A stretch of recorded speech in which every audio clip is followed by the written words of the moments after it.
Hey everyone, welcome to Get Sleepy, where we listen, we relax, and we get sleepy. I'm your host, Thomas, and I want to thank you for joining us. Tonight we're embarking on a slow-paced adventure, discovering the Camargue region of southern France and its beautiful, wild white horses. The story was written by Angela and will be read by Vanessa. Having enjoyed several holidays in the south of France during my childhood years, I'm really looking forward to listening to this story myself and reminiscing about time spent in this part of the world. Before we take our imaginations to this sun-soaked region, let's spend some time unwinding from the day. Remember that, as always, you can settle down in whichever way works best for you. Following along with any breathing techniques or mindfulness exercises I talk through here is completely optional. But if you do find some guidance to be helpful, then you're very welcome to join me for the next few moments as we do a bit of box breathing. Like most of these breathing exercises, box breathing encourages your nervous system to relax and slow down. In fact, if I'm ever feeling anxious or overwhelmed, this is a technique I try to employ, not just at night, but during more challenging moments of the day too. You can visualize it like a square or box, with 4 equal sides representing each part of the breathing pattern. Breathing in for 4 seconds, holding for 4 seconds, exhaling for 4, and holding again for 4, and then repeating the whole thing. So, feel free to join me now. Breathing in for 1, 2, 3, 4, hold 2, 3, 4, breathing out 2, 3, 4, and hold 2, 3, 4. Breathe in 2, 3, 4, hold 2, 3, 4. Release 2, 3, 4, and hold 2, 3, 4. One more time together. Breathe in, hold, exhale, and hold. Notice how you feel now that you've consciously controlled the pace of your breathing. Can you sense your body slowing down and relaxing? Perhaps your mind too. You're welcome to continue that box breathing pattern on your own accord, or feel free to let the breath fall back into its natural rhythm. You can always come back to this technique if you need to. For now, I'll make way so you can enjoy listening to Vanessa's soothing voice as she transports us to a beautiful beach with soft golden sands overlooking the Mediterranean Sea. This is where our story begins.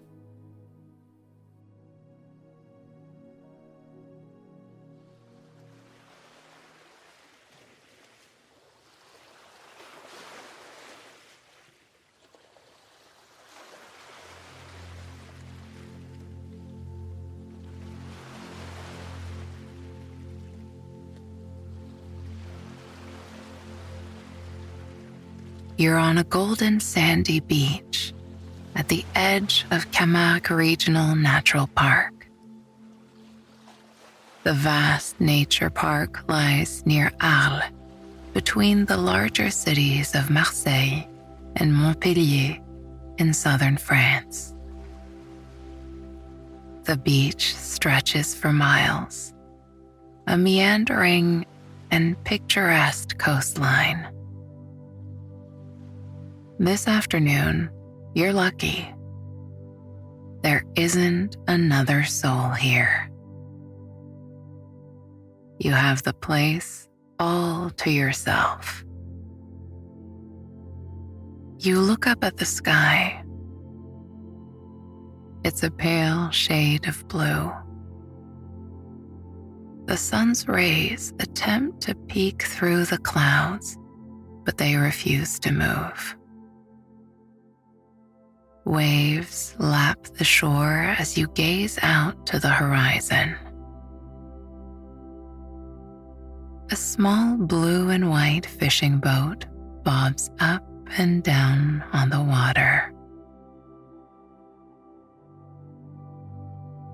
The men aboard cast their nets into the Mediterranean Sea, hoping for a sizable catch to sell to restaurants in a nearby town. You sit down between clusters of tall grass on the sand dunes.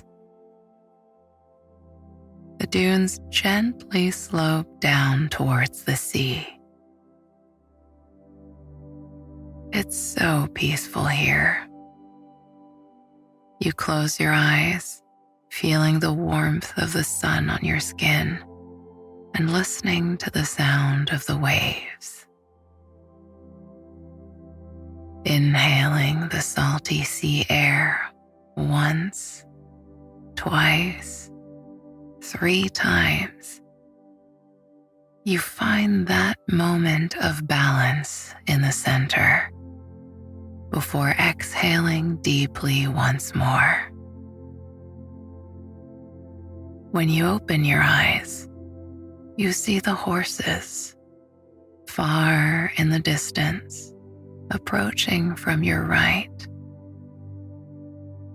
7 of them, appearing like a mirage, galloping gracefully along the beach. Their hooves kick up grains of sand, each animal leaving hoofprints behind them.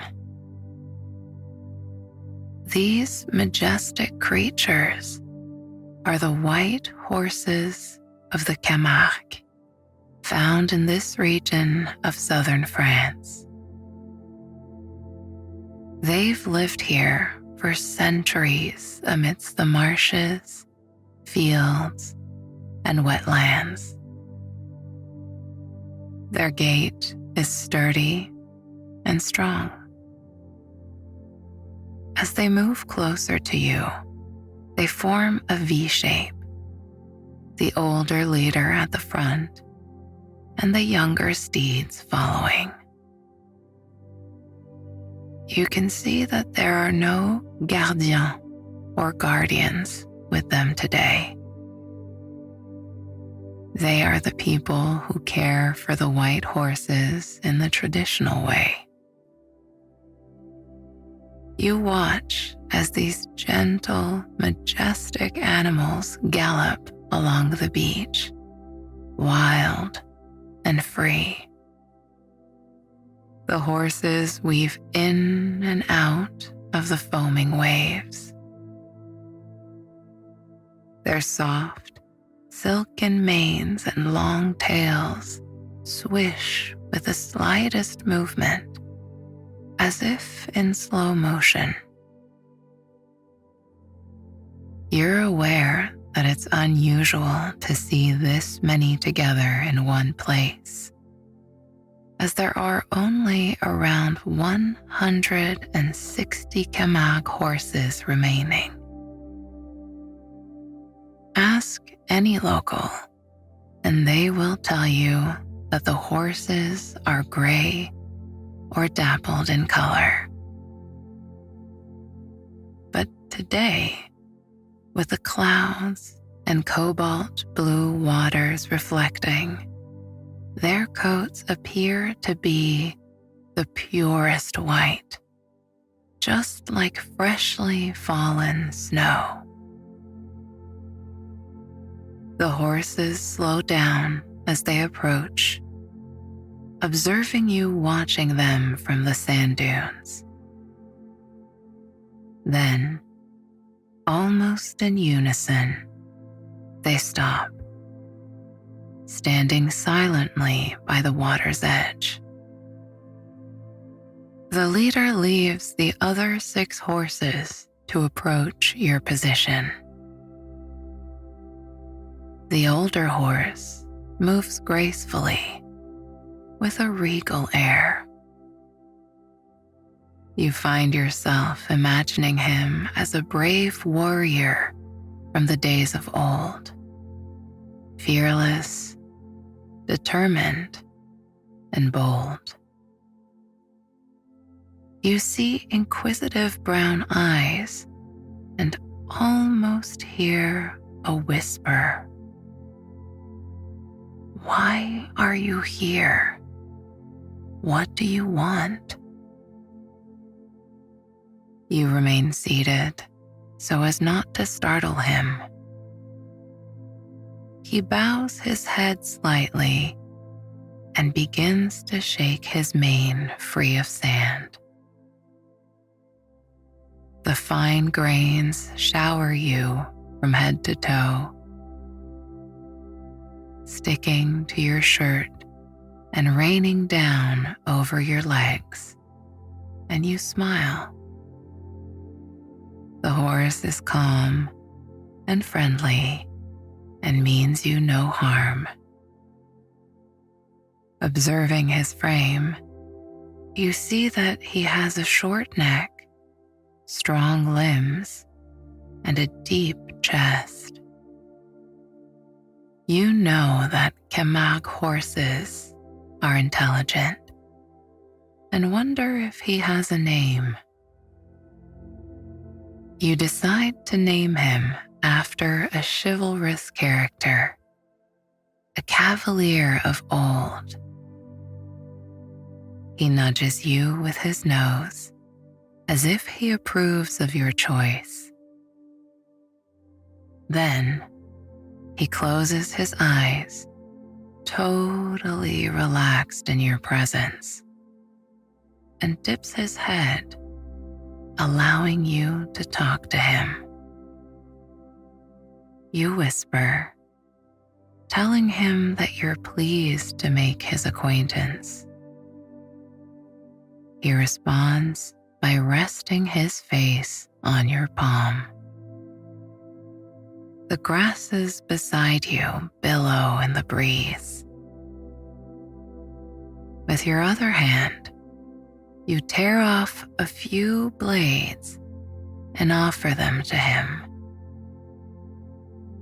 He shakes his head, human-like, as if to say, "No, thank you." You imagine these horses centuries ago, pulling carts and working the land. But there's no vision quite as beautiful as watching them gallop freely along the deserted beach. The white horse bows again before turning and slowly walking back to the water's edge to join his clan. They have waited patiently for him, observing, but never intruding. As he approaches them, they huddle together in a semicircle, as if in deep conversation about the person sitting on the dunes. The leader placates them, and realizing that you are no threat, they continue their journey along the beach. They canter slowly at first, then begin to gather speed. The spraying water splashing as they move in and out of the sea. Water drenching their sleek white coats as they go. As they disappear into the distance, you look up again. The sun has emerged from behind the clouds.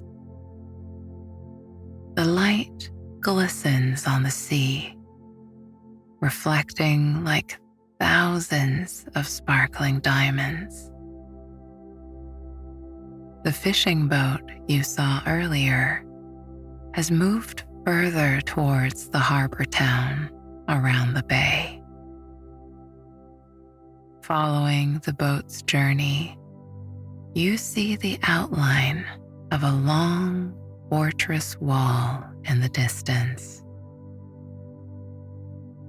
Although it's still and peaceful by the water, you decide to move on, unsure if the horses will return along the beach again today. Slipping off your shoes, you shuffle barefoot towards the water's edge, the soles of your feet relishing the pleasing texture of the powdery sand. Stepping forward, you allow the cool liquid to wash over your toes. The wave sounds are meditative and relaxing. Shallow waters foam around your feet, leaving the sand dark and damp as the waves ebb and flow. You follow the route of the white horses to the left along the beach. A warm breeze caresses your face and arms as you walk with your feet immersed in the sea. A little further on, a wooden boardwalk appears between the sand dunes. You decide to leave the water behind to see where it leads. As you step onto the pathway, you bend down to brush the sand grains from your feet before slipping on your shoes to continue your journey. The boardwalk is flanked by tiny purple and yellow wildflowers. Butterflies perch on their petals silently before fluttering their wings and departing to other flowers nearby. The wooden pathway leads to a huge body of water, wetlands encircled by clusters of reeds. Your guidebook tells you that this area is home to over 400 bird species, including herons, the glossy ibis, and white-tailed eagles. The boardwalk winds between wetlands and marshes, giving you an opportunity to view a variety of plant species. You recognize Mediterranean sea lavender. Stooping to look at the flowers, you remember that salt crystals are secreted under the leaves. Gently touching the red stems, you notice that the leaves are shaped like spoons. The purple flower doesn't smell of lavender at all. Instead, it has a delicate perfume, slightly sweet with herbal undertones. It's a pleasant scent, and you stop to breathe it in for a moment, closing your eyes. Standing up, you continue along the boardwalk until you catch sight of a feathery flock of pink in the water up ahead. Hundreds of flamingos stand in the lake, some balanced on one leg, others on two. Some appear to be sleeping, their flexible necks bent into an S shape as they tuck their heads comfortably into their backs. You notice one flamingo stretching its wings as if poised to take flight. It quickly appears to change its mind, instead adopting the one-legged pose of many of its peers. As you watch these magnificent birds, you notice that they are actually several shades of pink. A mix of fuchsia, bubblegum pink, and coral. They look a bit like a cross between a swan and an emu, but brighter in color and more elegant than the latter. As you watch them in the lake, you notice that clouds have again gathered above, and the sun is hidden once more.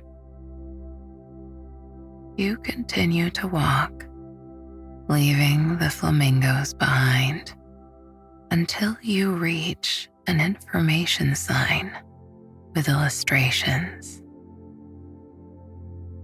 It reads that since medieval times, this region of France has been famous for producing Camargue red rice. The unusual rice color comes from the pink salt flats in the park. The water changes color thanks to a microscopic algae that lives there. And the shade alters depending on the time of year and the time of day that you visit. The sign also informs you that the natural park is home to the largest salon or salt marshes in the Mediterranean region. The area produces thousands of tons of French sea salt each year.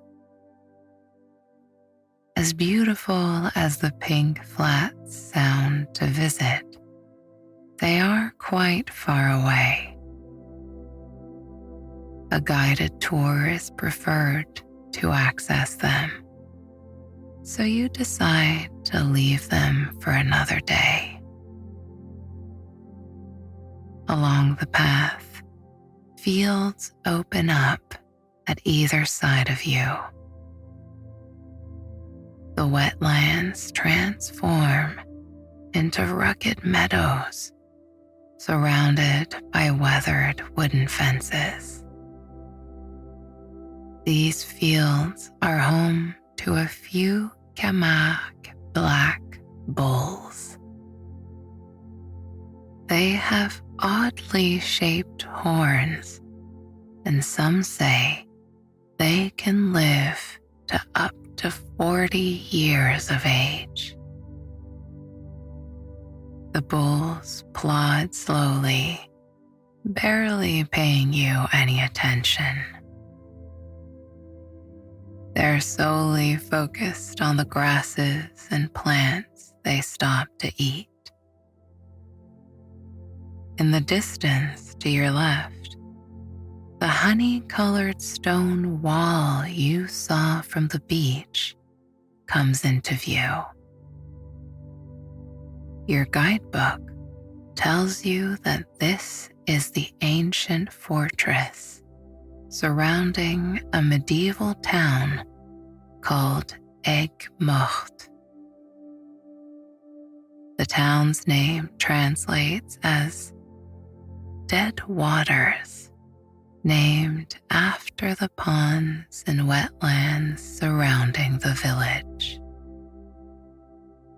As you approach, you notice round turrets placed along the wall. They were once used as a defense to protect the town. From your viewpoint, the fortress is grand and well preserved, with not a single brick out of place.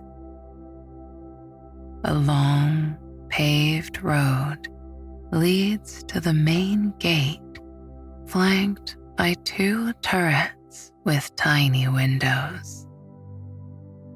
People are strolling along the ramparts, a walkway above. You find yourself imagining life here long ago, when they would be used to spot those approaching from the sea or across the marshlands. There are steps to your left, and you decide to climb to the top of the wall to see the views for yourself. You are instantly rewarded, and the vistas are spectacular.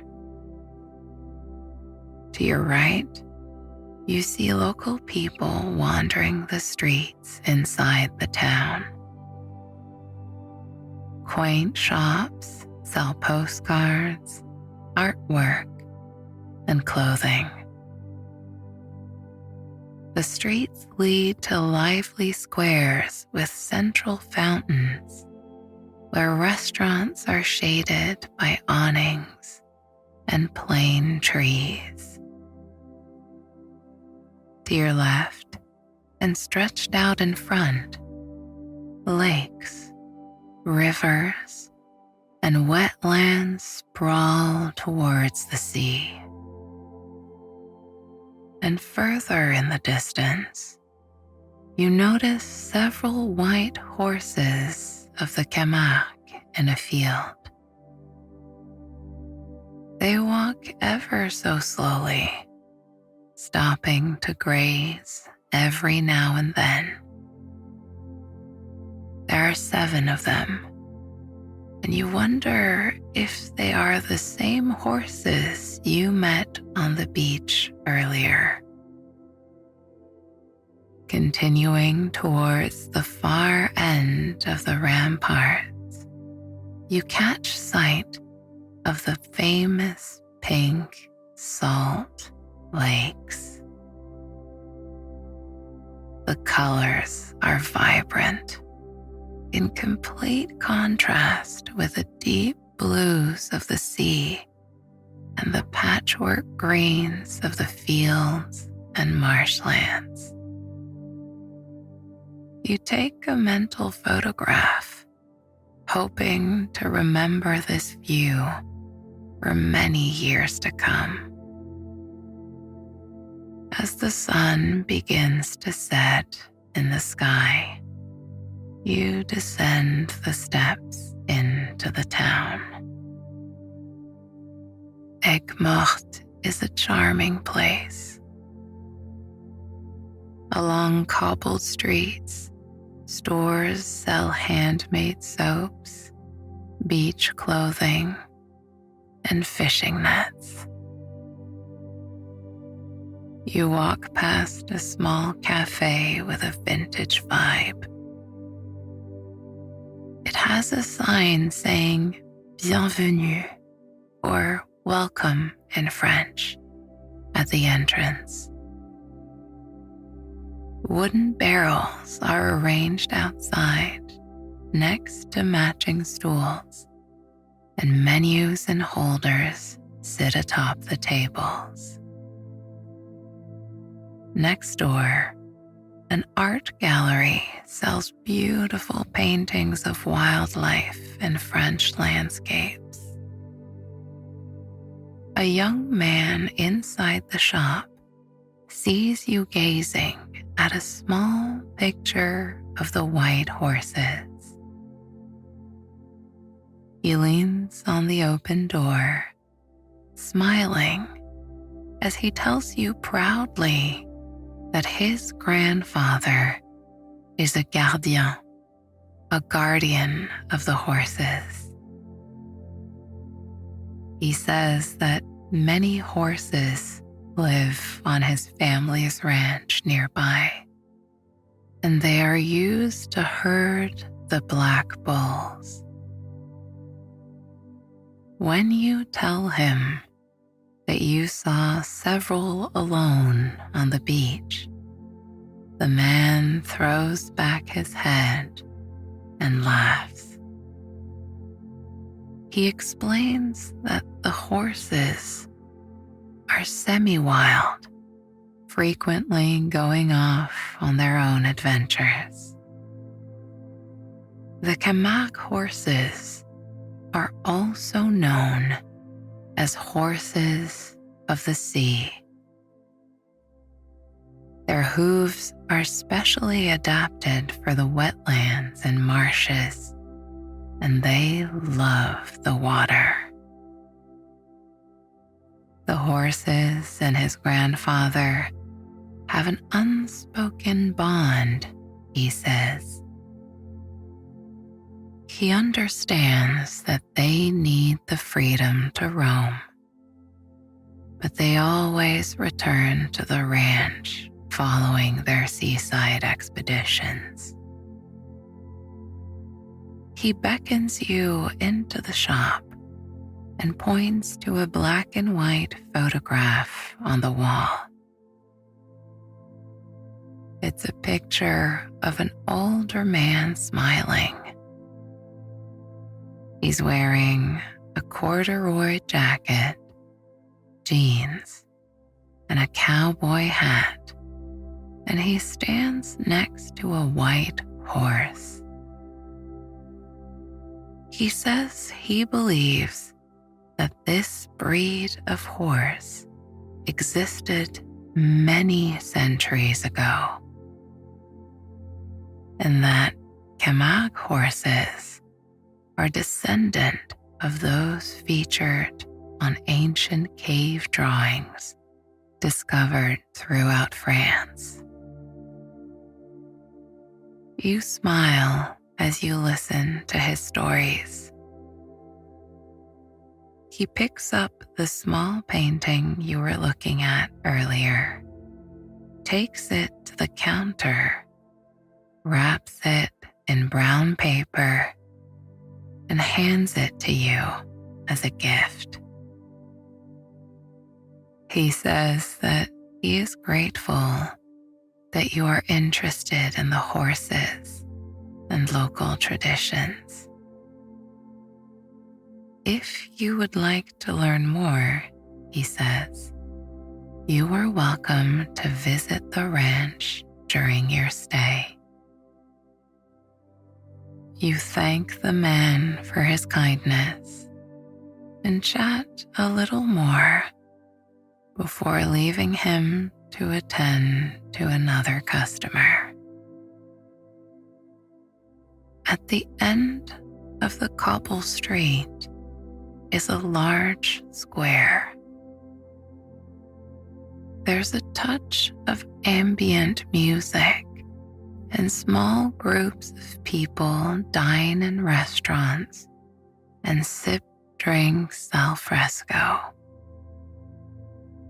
Plates clatter as waiters collect them from tables, and glasses clink as toasts are made. the square is quite busy, you decide to head north. The sun has fully set, and the skies are dark now. Streetlights illuminate honey-colored buildings with painted wooden shutters. To your left stands a 2-story white building.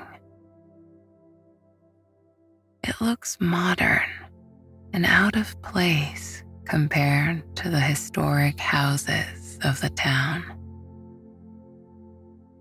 The word cinéma is spelled out vertically down the wall in bold black letters.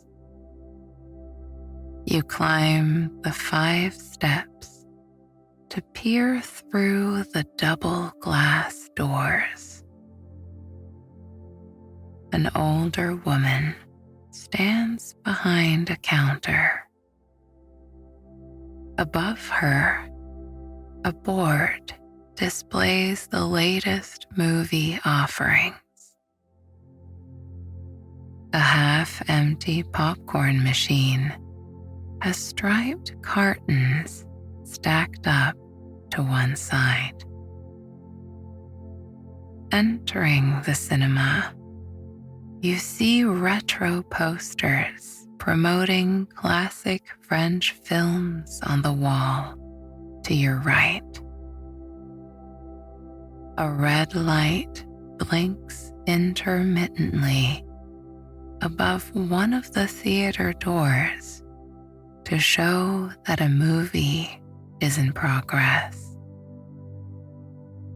The woman behind the counter is engrossed in a book. She looks up briefly and smiles, inviting you to wait inside.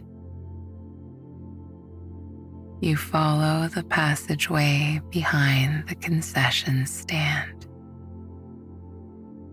A red rope with 2 brass posts sits beside an open door on your left. There's no light on above the door, and no sign to show that any movie is playing.